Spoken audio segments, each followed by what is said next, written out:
একটা দেশ সভ্য দেশ কিনা তার পরিচয় হচ্ছে সেই দেশের শিক্ষা ব্যবস্থাটা কেমন। আমরা দেখতে পাই আমাদের দেশের শিক্ষা ব্যবস্থা মূলত দুই ধারায় বিভক্ত।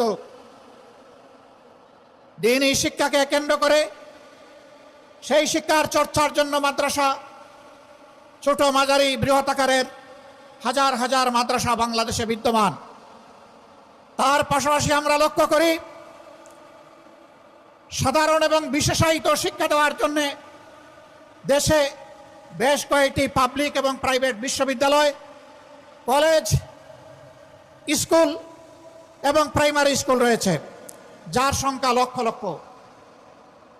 মাদ্রাসা শিক্ষা ব্যবস্থায় আমরা দেখি সেখানে ইলমে দ্বীনের চর্চা হয়, সেখানে কোনো গণরুম নাই।